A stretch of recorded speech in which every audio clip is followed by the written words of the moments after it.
Hello नमस्कार दोस्तों, कैसे आप सब। मैं आशा करूंगा आप सभी स्वस्थ होंगे, मस्त होंगे, अपनी तैयारी में व्यस्त होंगे। आप सभी को पता है हम 1 फरवरी से लेकर के 10 फरवरी तक हमने क्या किया था, रिवीजन सीरीज स्टार्ट की थी। रिवीजन सीरीज आप उसमें जुड़ चुके होंगे, आप उनको फॉलो भी कर रहे होंगे। मैंने अपनी रणनीति भी बताई थी, उसके अकॉर्डिंग हमने कैसे इस 10 दिन में पूरा सिलेबस कंप्लीट करेंगे। अगर आपने वो वीडियो नहीं देखी है, एक बार जाकर देख लें, वहाँ पर मैंने अच्छी तरह बताया हुआ है कौन कौन से सब्जेक्ट को किस दिन पढ़ना है। तो आज हमारा 6वां दिन है। आज हम बात करेंगे अब तक हमने कितना कंप्लीट कर लिया और कितना और रह गया है, उसके आगे की हमारी रणनीति क्या रहने वाली है। आपके पास अगर नोट्स हैं तो नोट्स से ही कंप्लीट करना है, बुक है तो बुक से ही कंप्लीट करना है। किसी नई बुक या नई नोट्सों के चक्कर में नहीं पड़ना है। अपने नोट्सों पर क्या करना है, विश्वास रखना है, खुद पर विश्वास रखना है। एग्जाम प्री है और केवल इन्हीं से पास हो जाएगा। पास मार्किंग है, इसमें कोई किसी को नौकरी नहीं मिलने वाली है, ये केवल पासिंग मार्क है। तो आपको क्या करना है, 90 नंबर लाना है जनरल कैटेगरी के लिए। अदर कैटेगरी के लिए 83 नंबर या 82.5 नंबर लाना होगा। तो आज की वीडियो की शुरुआत करेंगे 6वें दिन में। देखेंगे आज क्या क्या चीज़ है जो आज हमें कंप्लीट करनी है। अगर आपने पिछले कंप्लीट नहीं किए हैं तो एक बार उनको देख करके कंप्लीट कर लेना।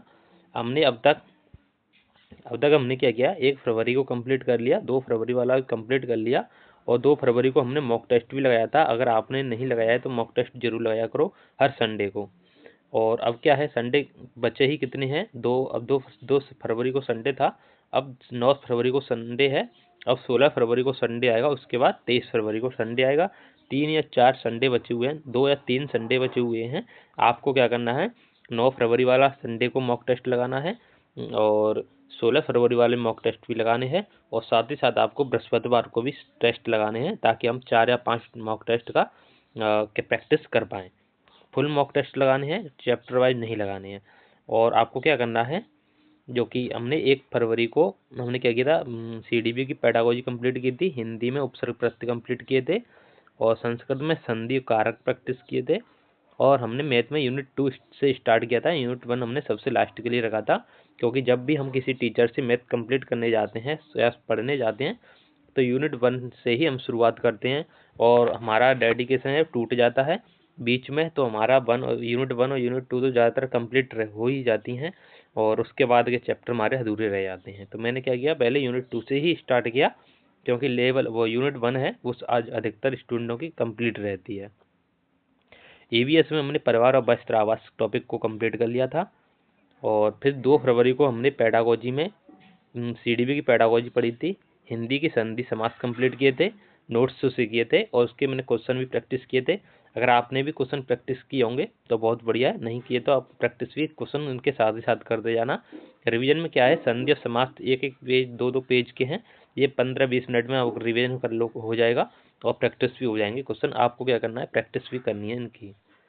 संस्कृत में उपसर्ग प्रत्यय भी पढ़ने हैं, उपसर्ग पढ़े थे हमने, उसमें हमने क्या किया था, अब उपसर्ग तो हमारे हिंदी जैसे ही थे, प्रत्यय में हमारे जो कि थोड़ा डिफरेंट था, वो मेरी बहुत ज़्यादा प्रैक्टिस करने के बाद मेरे को याद भी नहीं हो रहे थे, फिर मैंने उनकी ट्रिक बनाई और ट्रिक से मैंने थोड़ा बहुत उनको याद रखने की कोशिश की है। तो आपने भी कोई ना कोई ट्रिक बनाई होगी, अगर ट्रिक बनाई है तो आप हमें कमेंट बॉक्स में बता सकते हैं। और मैथ के मैंने यूनिट 2 कंप्लीट कर लिया था। उसके बाद व्यवसाय और जल, जल से क्या होगा, जैसे कि रासायनिक सूत्र, जल को प्रदूषण करने वाले कारक, जल से कौन कौन सी बीमारियां होती हैं, जल कहाँ कहाँ पर यूज होता है, इस प्रकार आपको क्या करना है, क्वेश्चनों की प्रैक्टिस कर लेनी है। यूनिट तीसरे दिन हमने क्या किया था, यूनिट 1 को कंप्लीट किया था, हिंदी की पेडागोजी स्टार्ट की थी और सर्वनाम लकार पढ़े थे संस्कृत के अंदर और गणित में यूनिट 3 स्टार्ट की थी। EVS में पृथ्वी, परिवहन और संचार को कंप्लीट किया था और 4 फरवरी को मैंने यूनिट 5 को कंप्लीट किया था। मैं आशा करूँगा आपने भी ये पूरा जैसे मैंने दे रखा था उसी अनुसार भी कंप्लीट किए होंगे। अगर आपकी कोई और इससे भी अच्छी कोई रणनीति है तो आप उसको भी फॉलो कर सकते हैं। मेरे अकॉर्डिंग ये मेरे को बहुत ज़्यादा बेनिफिशियंट लगी, बहुत अच्छी लगी, तो मैंने इसी को फॉलो किया है। संस्कृत में विशेषण, लिंग, अव्यय टॉपिक को कंप्लीट किया था। मैथ में हमने यूनिट 3 को क्या कंप्लीट कर दिया था और EVS में सभी जगत, सजीव जगत है वो कंप्लीट किया था। संजीव लिख गया यहाँ पर, सजीव जगत है। सजीव जगत में मानव है और पेड़ पौधे भी आते हैं और पेड़ पौधों में जैसे कि पेड़ पौधों की कार्बोहाइड्रेट वगैरह, प्रोटीन, लाइसोसम, इस प्रकार के पोषक तत्व हैं, जैसे कि उनके जाइलम फ्लोएम रे से भी हैं ये, के क्या काम आते हैं, ये सारी चीज़ हमने नॉलेज पढ़ी थी। और मानव के अंदर मानव कोशिकाओं के बारे में पढ़ा और पाचन तंत्र वगैरह। मैंने कुछ एक्स्ट्रा कंप्लीट किया था क्योंकि मेरे पास जो बुक थी वो मदर्स एजुकेशन हब है, मदर्स के नाम से है, जो कि जयपुर में इसकी कोचिंग भी है। तो उसकी मेरे पास बुक थी, तो मैंने उससे वन लाइनर थी, वो साइंस की थी, सामान्य ज्ञान की थी। वहाँ से मैंने सजीव जगत को कंप्लीट किया था। हिंदी में संज्ञा सर्वनाम था, जो कि 5 कल हमने कंप्लीट किया था। और संस्कृत में पेडागोजी को स्टार्ट कर दिया था कल हमने। और गणित में मैंने क्या किया था, यूनिट 4 कंप्लीट की शुरुआत कर दी थी। और ईवीएस में शरीर की देखभाल। मैथ मेरा पहले से ही कंप्लीट था, तो मैं इसको ज़्यादा टाइम नहीं दे रहा था। मैं थोड़े 10-15 क्वेश्चन प्रैक्टिस या 20% प्रैक्टिस कर रहा था। अगर आपका पहले से ही अच्छा है मैथ, तो आपको प्रैक्टिस करनी है क्वेश्चनों की। और मेरे पास क्या है, PYQ की मेरे पास बुक है, PYQ की, जो कि कन्हैया सर हैं उत्कर्ष क्लासेज के, उनकी मेरी बुक है मेरे पास, कन्हैया सर की। तो आपके पास भी कोई बुक होगी तो बेहतर है, नहीं है तो आपको बुक लेने की ज़रूरत नहीं है। अभी आपको प्रैक्टिस करनी है, क्योंकि अब इतना समय नहीं बचा है कि नई बुक लाकर प्रैक्टिस करें। मेरे पास पहले से ही थी, मैं उसी प्रैक्टिस कर रहा हूँ।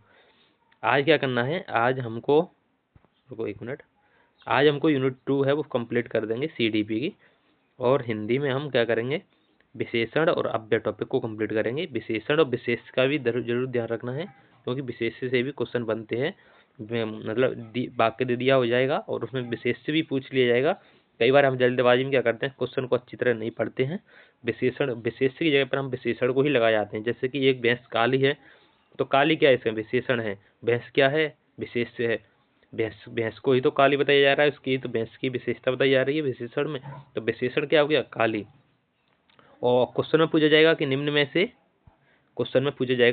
से विशेष से क्या है, और हम जल्दबाजी में क्या करेंगे, विशेषण क्या है, और हम काली लगा के आ जाएंगे। इस प्रकार की गलती नहीं करनी है, क्योंकि मेरे से भी काफ़ी बार ऐसी ही गलती हुई है, इसलिए मैं आपको बता रहा हूँ। आपको क्वेश्चन को अच्छी तरह पढ़ना है। कई बार नहीं वाले क्वेश्चन में भी गलती हो जाती है। ऐसे ऑप्शन में आता है, निम्न में से संज्ञा का प्रकार नहीं है, हम सोचते हैं है, और पहला ही ऑप्शन लगाते हैं, देखते हैं उन्हें ये तो है, तो टिक लगा के आगे बढ़ जाते हैं। और मन ही मन में खुश होते हैं, कितना सिंपल क्वेश्चन था और मैंने कितनी जल्दी आंसर दे दिया। जब बाद में पता चलता है उसमें नेगेटिव पूछा था, जब हमारा क्वेश्चन वो गलत हो जाता है। आपको इस प्रकार की गलती नहीं करनी है। संस्कृत में पेडागोजी कंप्लीट करनी है, और गणित में आज यूनिट 4 को कंप्लीट कर देंगे। और EVS में है, जो कि सभ्यता और संस्कृति है। सभ्यता संस्कृति थोड़ी बड़ी है, इसमें राजस्थान के लोक देवता, लोक देवियाँ, लोकगीत, मेले हैं, त्योहार हैं, और इस प्रकार के। और इसके साथ साथ हमें राजस्थान का सामान्य ज्ञान, राजस्थान का जो सामान्य ज्ञान है उसको भी कंप्लीट करना है। राजस्थान का सामान्य ज्ञान में भूगोल के भी क्वेश्चन आएंगे, तो भूगोल के क्वेश्चनों को देख लेना है। और पॉलिटिकल के भी क्वेश्चन आएंगे कुछ, जैसे कि राज्य वृक्ष, राज्य पशु, और इनके वैज्ञानिक नाम भी आ सकते हैं। इनके वैज्ञानिक नाम भी आपको याद करके चलना है। आज हम इतना कंप्लीट कर लेंगे। इसके बाद क्या करेंगे, हमारे 6वां दिन हो जाएगा कंप्लीट। इसके बाद 7 तारीख, 8 तारीख, 9 तारीख और 10 तारीख।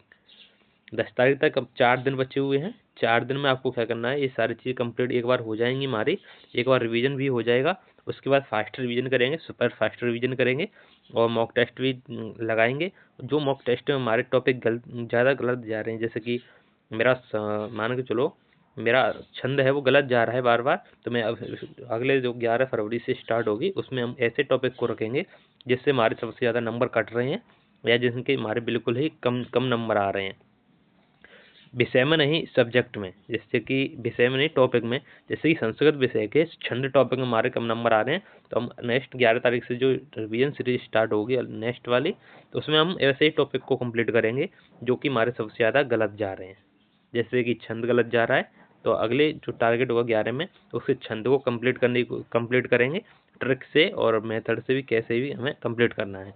जैसे कि आपका यूनिट 4 है वो बहुत ज़्यादा कमज़ोर है मैथ में, तो आपको क्या करेंगे, जब 11 की प्रैक्टिस सीरीज आएगी, फिर वो रिवीजन सीरीज आएगी, उसमें हम यूनिट 4 को बार बार रिवीजन करेंगे और मॉक टेस्ट लगाएंगे, फिर देखेंगे क्या फिर से भी गलत जा रहे हैं। अगर आपका ज़्यादा ही कमज़ोर है, बिल्कुल कुछ भी नहीं आ रहा है, तो आप स्किप भी कर सकते हैं, क्योंकि अभी ये पासिंग मार्क टॉपिक चल रहा है, और हमारे पास इतना समय नहीं है कि जो आ नहीं रहा है, बिल्कुल ही नंबर नहीं आ रहे उसमें, जो टॉपिक बिल्कुल ही समझ में नहीं आ रहा उसमें टाइम वेस्ट करें। हमको क्या करना है, ऐसे टॉपिक को स्किप कर देना है अभी के लिए। जैसे ही प्री क्रियल पूरा हो जाएगा, जैसे ही मेंस की तैयारी करेंगे हम सब, तो हम क्या करेंगे, मेंस में उनको शुरू से ही कंप्लीट करके चलेंगे जो पिछले में हमें जो दिक्कत आई। जैसे कि मेरे को संस्कृत की पेडागोजी में थोड़ी दिक्कत है, और कुछ टॉपिक हैं जैसे कि प्रत्यय है, छंद है और अशुद्धि संशोधनम, ये वाला मेरे टॉपिक है अशुद्धि संशोधन। इसमें थोड़ा कंफ्यूजन हो जाता हूँ, वाक्य प्रवर्धन भी कर लेता हूँ मैं, पर क्या 2-3 टॉपिक ऐसे हैं जिनसे मेरे नंबर कट रहे हैं, तो जिसके कारण मेरे 18, 19, 20 तक ही मेरा स्कोर जा रहा है 30 में से। और मैथ में मेरी पेडागोजी थोड़ी दिक्कत है, और बाकी के मेरा मैथ कंप्लीट हो चुका है। कल 7 और 8 तारीख को हम पेडागोजी भी कंप्लीट कर लेंगे अच्छी तरह। आपको ये क्या करना है, जो टॉपिक गलत हो रहे हैं उनका 11 से रिवीजन करेंगे। पहले एक बार उनका पूरा फास्ट तरीके से इनका रिवीजन कर लेंगे। जैसे ही हमारा पूरा फास्ट तरीके से रिवीजन हो जाएगा, तो हमारा सिलेबस में हमें कोई भी टॉपिक रह गया होगा वो भी मालूम चल जाएगा, अगर आपने नहीं कंप्लीट किया है तो। अगर आपने पहले से ही पूरा सिलेबस अच्छी तरह देख देख के पढ़ा है, तो आपको कोई दिक्कत नहीं है। काफ़ी स्टूडेंट क्या होते हैं, इन्हें सिलेबस का ही नहीं पता, और उनका कोर्स भी कंप्लीट है, पर उन्हें क्या है, सिलेबस का ही नहीं पता कितना है कितना नहीं है। तो बाद में देखते हैं तो पता चलता है कि समायोजन तुम्हारे में हुआ, कराया ही नहीं सर ने, या अभिप्रेरणा तो कराया ही नहीं। इस प्रकार जब गलती होती है, क्वेश्चन बनते हैं, वहाँ पर हमारे लिए पछताना रह जाता है। तो आपको बस इतना ही करना है। तो मिलेंगे नेक्स्ट वीडियो में। कल या परसों फिर वीडियो बनाऊंगा, 9 तारीख को बना दूंगा, क्योंकि रोजाना वीडियो बनाने से आपका भी टाइम खराब होता है, मेरा भी टाइम खराब होता है। अभी गोल्डन टाइम है, रिवीजन करना है, रिवीजन के अलावा आपको प्रैक्टिस भी करनी है क्वेश्चनों के। मिलते हैं नेक्स्ट वीडियो में, तब तक के लिए धन्यवाद।